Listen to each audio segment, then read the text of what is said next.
I want to hold your hand. I want a kiss. I agreed to each request. He got bolder, climbing on top of me. I want to. Chapter 1. I rubbed my splitting headache in the empty classroom.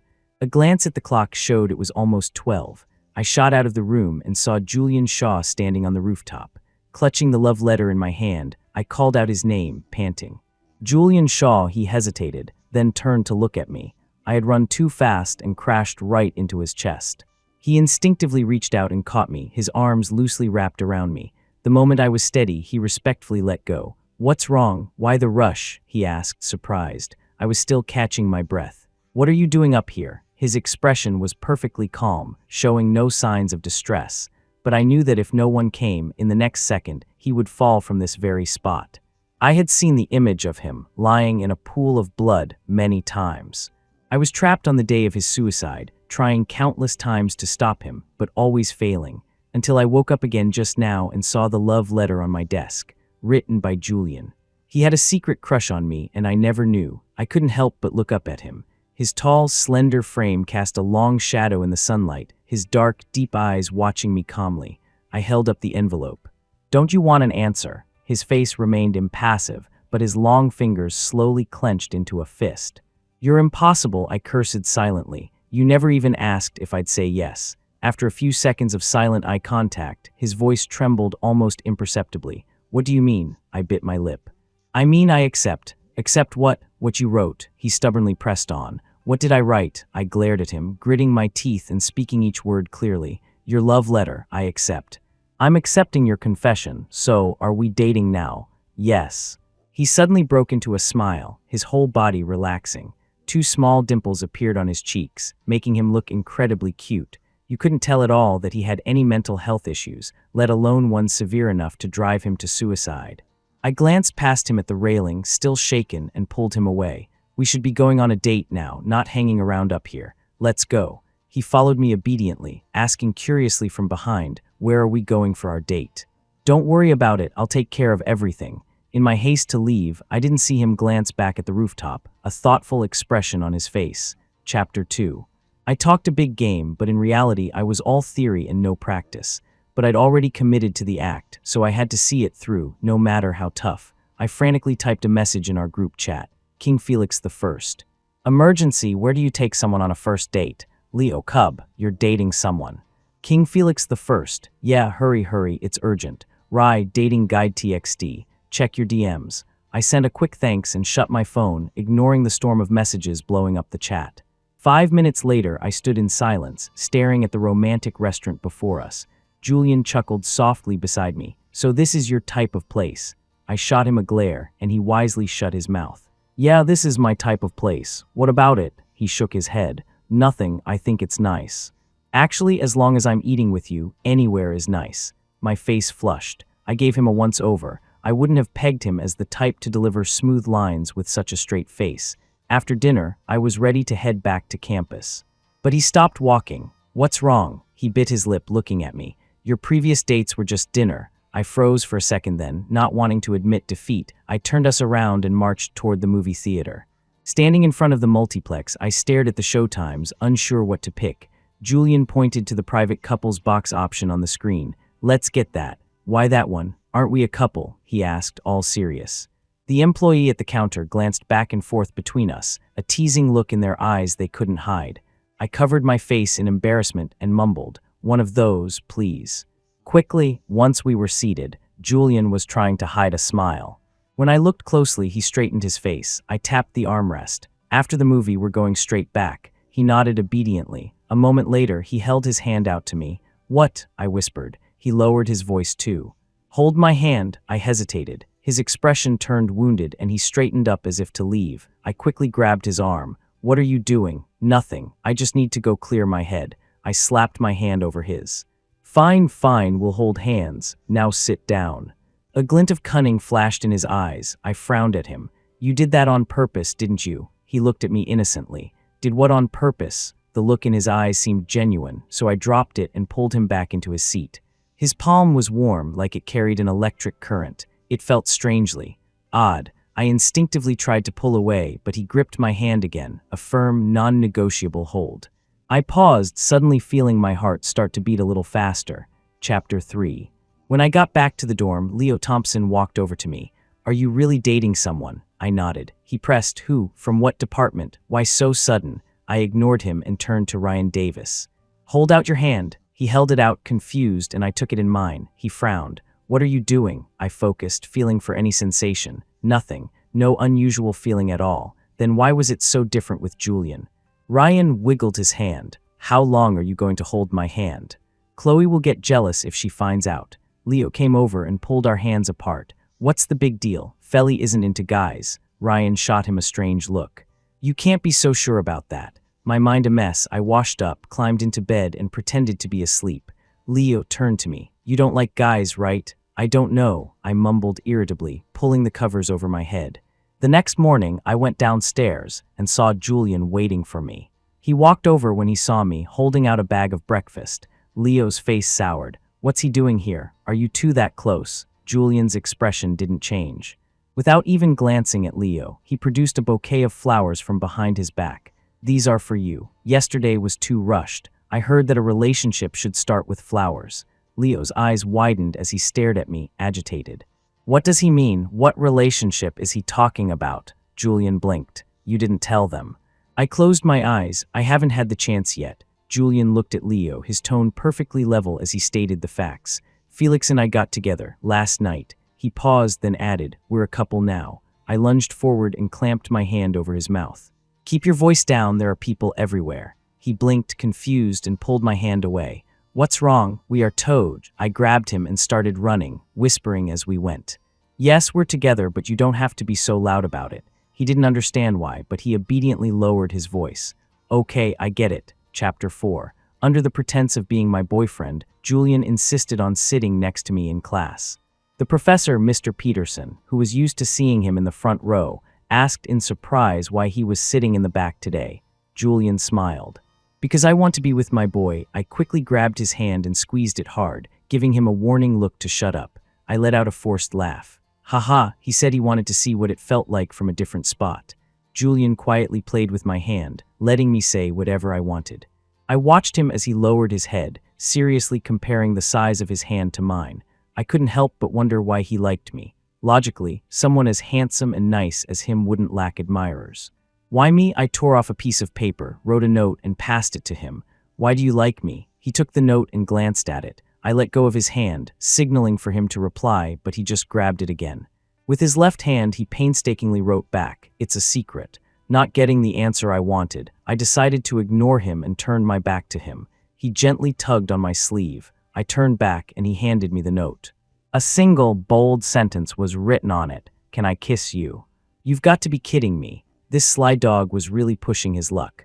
Losing my patience, I pressed down hard with my pen and wrote back. In your dreams, he studied my reply for a long time, then wrote, "In that case, I think I'll go to the rooftop for some air after class." I glared at him, furious. He had to be doing this on purpose. After a long moment, I resignedly wrote another reply.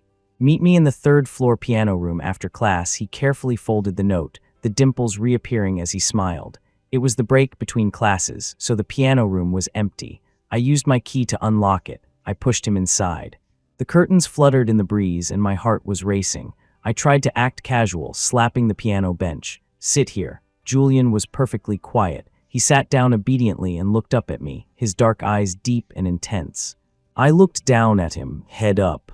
His eyelashes fluttered as he tilted his head back to look at me. Sunlight streamed in, making his eyes look wet and glistening. A war raged within me. I stood there, frozen, for what felt like an eternity. He watched me for a moment, then suddenly straightened up, wrapping his arms around me and pulling me down. A shadow fell over my face. His voice was hoarse and breathy. "Close your eyes." Chapter 5. When I opened my eyes again, a turbulent storm was raging in his usually calm gaze. I felt an unconscious urge to look away. My whole body felt hot, like a wave of heat was crashing through me, completely out of my control. Julian's fingers were clenched into tight fists at his sides, the veins on the back of his hands bulging, a clear sign of his restraint. The large classroom was so quiet I could clearly hear his ragged breathing. The sound made my face burn. My fingertips trembled as I forced myself to sound calm. "Okay, it's time to get back to class." I turned and fled in disgrace. Back in the classroom, Leo plopped down in the seat next to me. Where'd you go? You disappeared the second the bell rang. I turned to look at him. He froze, staring at me and swallowing hard. I frowned. What? He coughed, stammering, and nothing, just wondering where you went. I was already on edge, and his weird behavior just annoyed me more. I turned away sharply. Nowhere. Go back to your seat. Class is about to start. Leo didn't move. Go back where? We've always sat together. A shadow fell over me, and Julian's cool voice came from above. This is my seat. Just hearing his voice made me feel a wave of shame. I buried my head in my arms, refusing to look at him. A chair scraped loudly across the floor, followed by Leo's annoyed voice. Your seat. I've always sat next to Feli. Since when did this become your spot? The area around us seemed to fall silent for a second. Leo and Julian normally never exchanged a single word. They moved in completely different circles. I wondered why Leo had such a big problem with Julian, but at this moment, taking either side felt wrong. Besides, I was feeling awkward and wanted some distance from Julian anyway. So I kept my head down and pretended I hadn't heard anything. Julian was silent for 2 seconds, then declared with complete conviction, because Felix and I are dat. I shot up like a lightning bolt, pushed Leo aside, and swiftly pulled Julian down into the seat. Julian and I have something to discuss. Leo, could you give us a minute? Chapter 6. Julian sat beside me, smirking, while Leo in the row ahead kept turning around to look at us. I glanced at Julian and, without thinking, reached out to poke his dimple. He leaned closer. Is this more convenient? I snatched my hand back. What's more convenient? You seem to really like my... I looked up at him. In the close space, the distance between us shrank until I could see my own reflection in his pupils. My breath caught. He blinked, then casually finished his sentence. I looked down, trying to hide my racing heart. Did I say I liked them? He leaned his body toward me, lowering his voice. You stared at me for a long time that day, and you just touched me. Are you trying to deny it now? I was shocked by how different he was from before. It was like he had a whole different personality. The old Julian was cool and reserved. He'd barely said a few words to me. How had he suddenly changed so completely? He kept pressing me. I gave him a little shove. Fine, fine, I like them, okay? Now sit up straight. Before he could even straighten up, the professor called us out. Julian Shaw Felix Carter, I've had enough of you two. You've been whispering over there since class started. Something about like. What are you doing? The entire class turned to stare at us. I wanted to crawl into a hole in the ground. Who gets sent out of the classroom to stand in the hall in college? I do. Another great story for my never have I ever arsenal. Standing outside the classroom, I looked at the completely unbothered Julian and felt a headache coming on. Do you have any idea that I'm out here because of you? How is it because of you? Weren't we both talking? Yes, but you're Mr. Peterson's star student, that's why he's so angry. Okay, I'm sorry, he apologized readily. The next second his eyes lit up, but I couldn't help it, I'm just so happy. I sighed, utterly defeated by Julian's complete lack of pretense. Chapter 7. Lately, Julian seemed to have figured out the secret to handling me. I couldn't stand to see him act pitiful. Whether it was a side effect of the loops or just a bit of sympathy, I just couldn't bear to see him looking at me with those sad puppy dog eyes. At the basketball game, Julian insisted on bringing me water. His excuse was, if other guys have it, you should too. He stared at me without blinking, the grievance in his eyes about to spill over. I surrendered without a fight and agreed. I watched as my teammates' girlfriends waited on the sidelines with water bottles. And there, standing awkwardly among a group of cute girls, was Julian. I couldn't help but laugh out loud. Leo came over and clapped me on the shoulder. What's so funny? I pointed at Julian.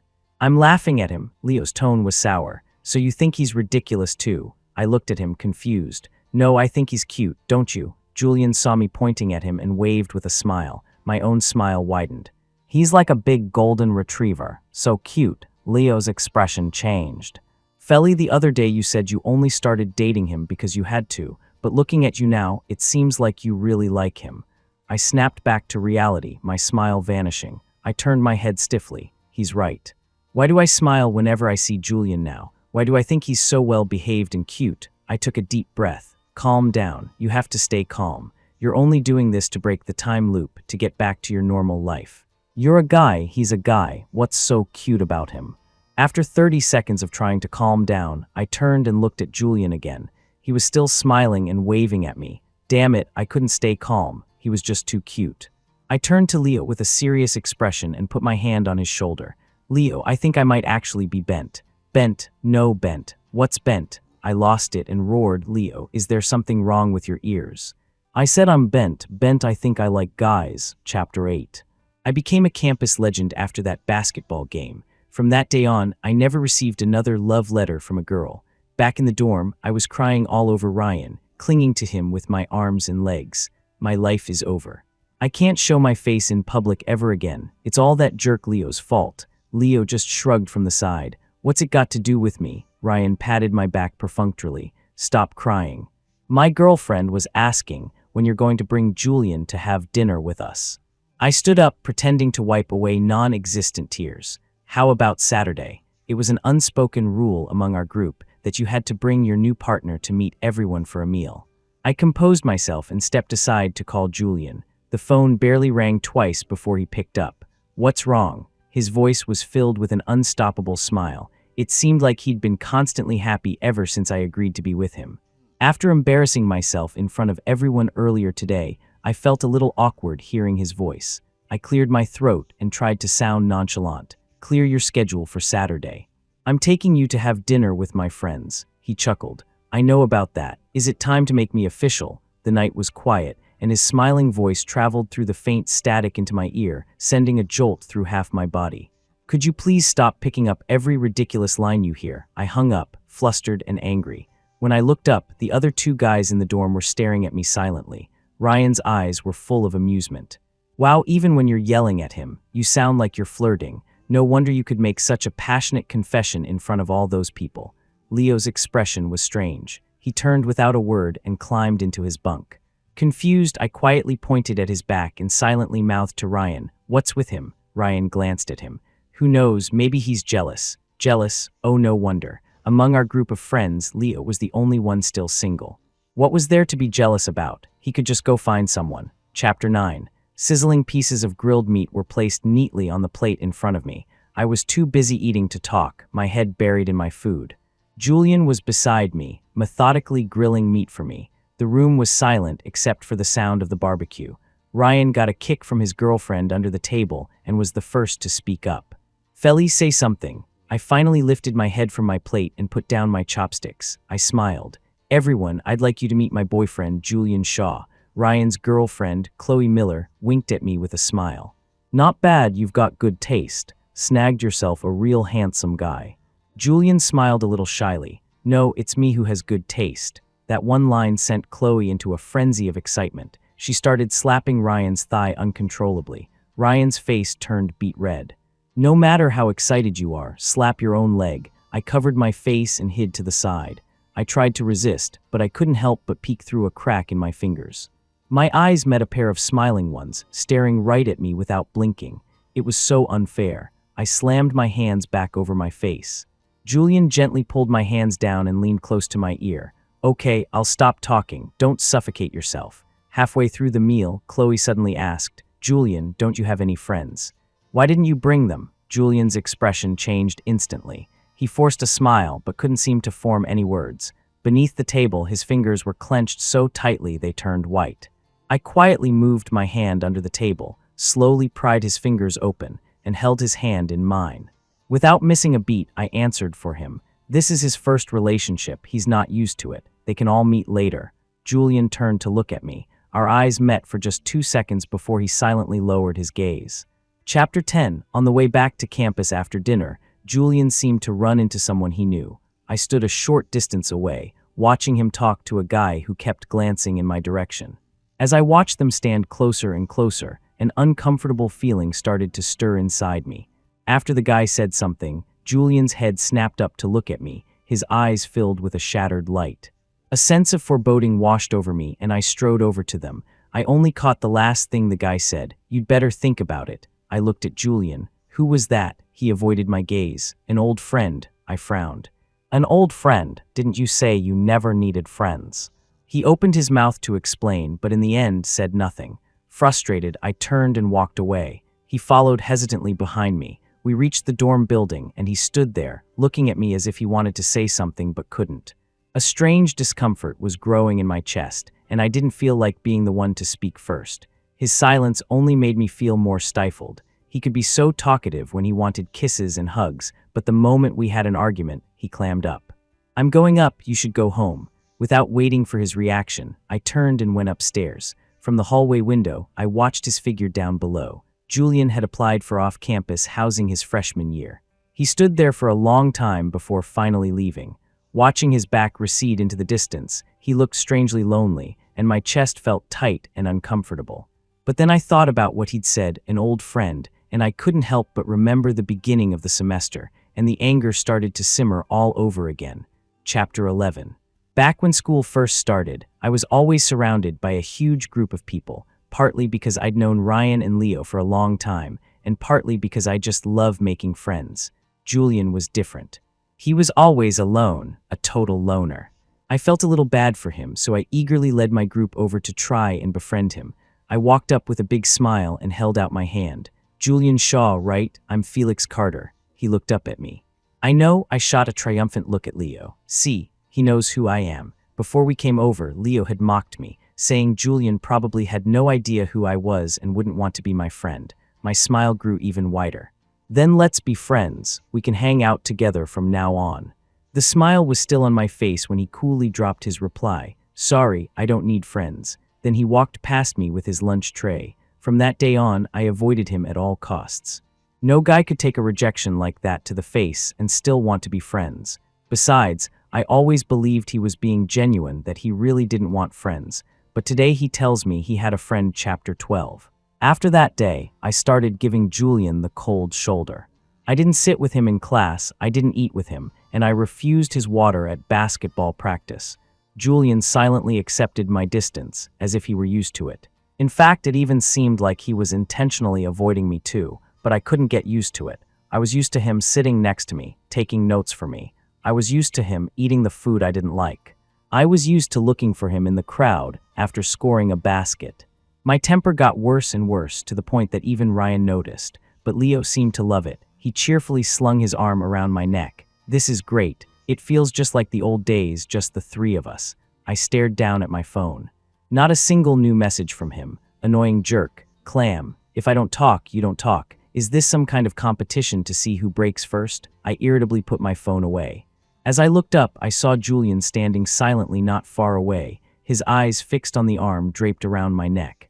When he saw me look up, his gaze flickered, and he quickly looked away as if to escape. I snorted coldly and walked right past him. Jerk, such a jerk, he didn't say anything, not a single word, he just ignored it, pretending like nothing happened, and walked away. All men are the same, they stop cherishing you once they have you, huh? Wait, didn't I just insult myself too? No, I'm different. If I have something, I cherish it even more. Chapter 13. I stared at my phone in the dorm for a long time, still not a single word from him. Frustrated, I put my phone away and decided to go out for some fresh air. Standing below the dorm was a vaguely familiar figure. It was Julian's old friend. I pretended not to see him and tried to walk past. He stepped forward to block my path. I lazily looked up at him. "What is it?" he smiled. "How about we find a coffee shop and chat?" I gave him a smile that didn't reach my eyes. "I don't think we know each other." His expression didn't change. "I know you. You're Julian's friend. I saw you two eating together the other day." In the coffee shop, he held his phone up, waving it in front of my face. "Don't you want to know what I said to him that day?" "Not in the slightest," I said stubbornly. "Really? You don't want to know why Julian has been avoiding you?" His tone was laced with a strange mix of gloating and provocation. I frowned, uncomfortable. "If I want to know, I'll ask him myself. I trust he'll tell me." He scoffed. "He won't tell you. He's afraid you'll find him disgusting."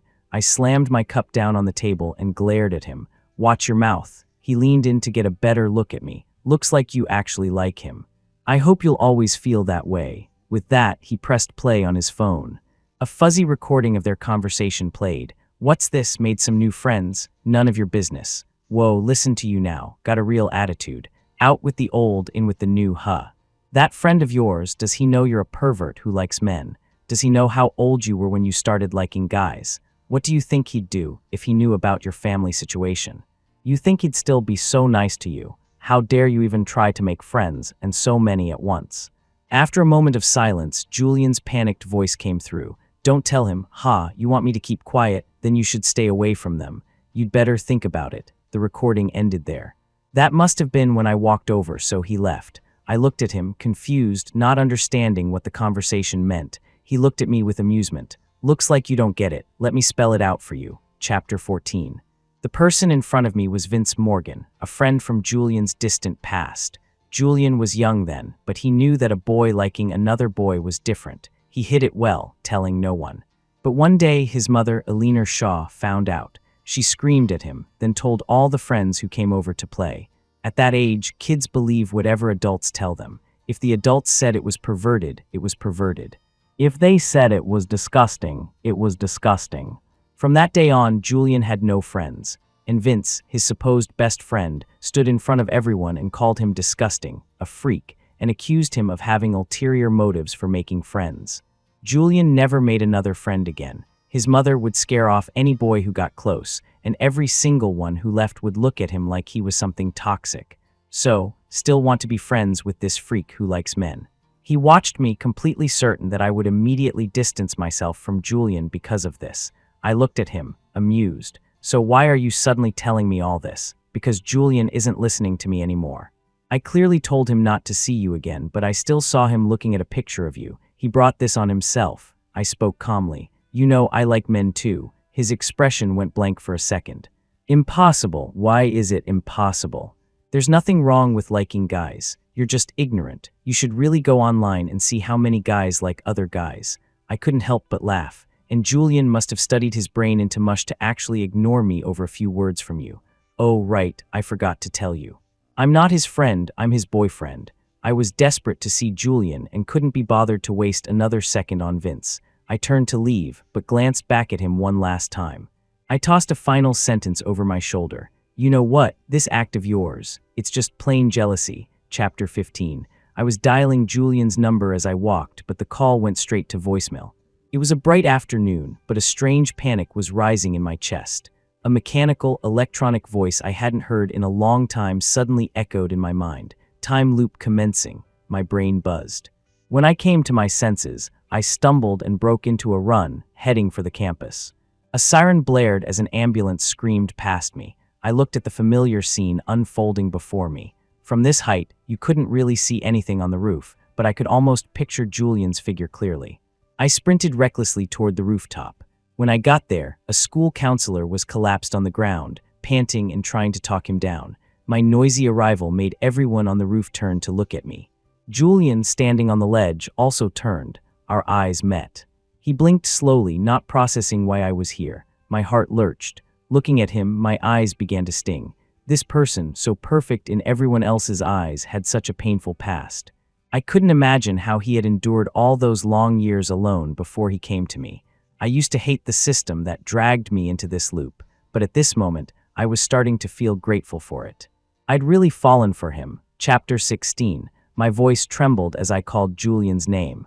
Tears were welling in his eyes as he looked at me, his own eyes red-rimmed. I tried to sound casual. What are you doing standing up there? He said something completely unrelated. You saw him, didn't you? My palms started to sweat. I started playing the victim. I did, he yelled at me. Julian froze, then a visible anger washed over him. He yelled at you. What right does he have? I glanced at the people around us, closed my eyes, and decided to just go for it. Because I said I like you, that I'm your boyfriend. He called me a freak. It was really nasty. Julian, do you think I'm a freak? Above the howling wind on the rooftop, I heard his trembling voice. You're not. I finally couldn't help but smile. He looked at me, and after a long moment, a small dimple appeared on his cheek.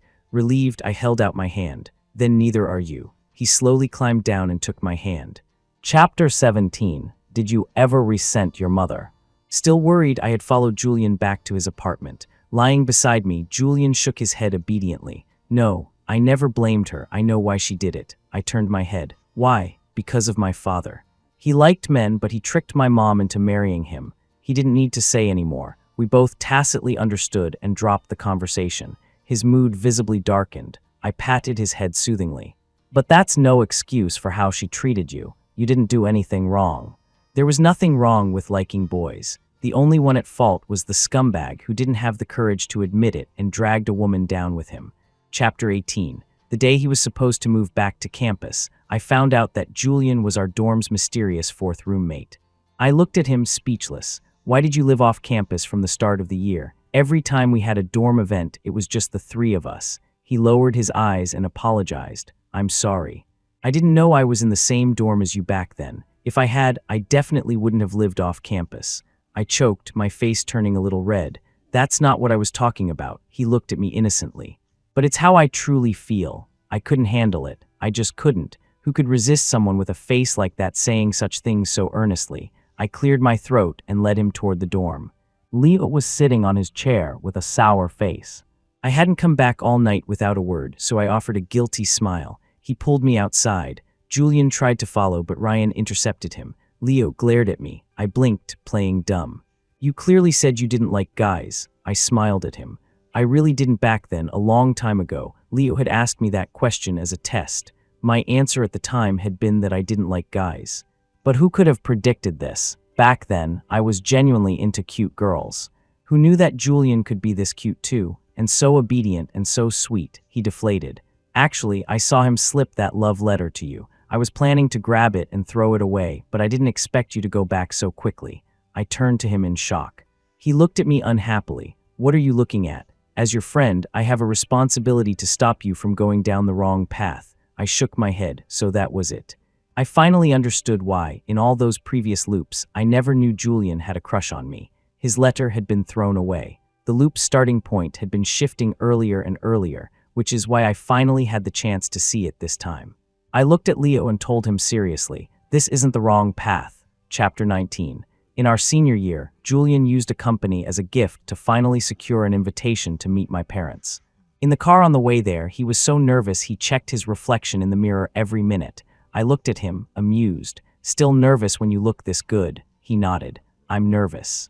I'm afraid your parents won't like me. He always said things like that with such complete sincerity that it was impossible for me to tease him. I turned and helped him straighten his tie, using the opportunity to lean in close. Don't worry, my parents will love you. He looked at me seriously. Why? I smiled, because I like you so much. They love me, so they'll love you too. His ears turned visibly red. I rarely said things like that, so he endured his shyness to make a request. I want to hear it again. In a good mood, I obliged him. I like you. Again, I like you. Again, I like you, I like you, I like you, I like you. Heard enough? Never. Chapter 20. It was at that same dinner that I learned Julian's mother had passed away. It happened on the day he tried to kill himself. That day, he had worked up the courage to give me the love letter, only to overhear my conversation with Leo. Leo had hounded me that day, asking me over and over if I liked guys. I kept saying no. Eventually, I got annoyed. Are you a freak or something? I had snapped, shoving him. I already told you I don't. Stop being weird and get away from me. You're so annoying. Leo had only been asking because he'd seen Julian's letter. And with those careless words, I had pushed Julian to take that final step. Cause and effect. A cycle. And I was dragged into this bizarre loop because of it. I cupped Julian's face in my hands and peppered it with kisses. I like you, I like you. I still don't like guys in general, but I like you. Chapter 21. A month after graduation, I took Julian to a hot springs resort. Before we went, I made a secret resolution. This time, I was going to seal the deal. It had been so long. Having someone this gorgeous parading in front of me, always within sight but out of reach, was driving me crazy. So that evening in the hot spring, I started to subtly and not so subtly tease him. I was satisfied to see him get all flustered and worked up. I looked at his skin, which seemed even more luminous in the steamy water, and couldn't help but swallow hard. I shamelessly got turned on. Success, I thought gleefully. I was just about to roll over and pin him down when his voice came out, sounding a little pitiful. I don't feel so good. The hoarseness in his voice startled me, and I instinctively turned to look at him. What's wrong? His whole body was trembling with restraint. I don't know, I just feel really uncomfortable. My desire vanished instantly. I sat up and leaned closer. Should we go to the hospital? What should we do? His voice was a little dry. Maybe. Maybe if I was on top, I wouldn't feel uncomfortable. Looking at his pitiful, on the verge of tears expression, I surrendered and lay back down on the bed. As the world tilted and spun, I couldn't help but think. That little devil did this on purpose, didn't he?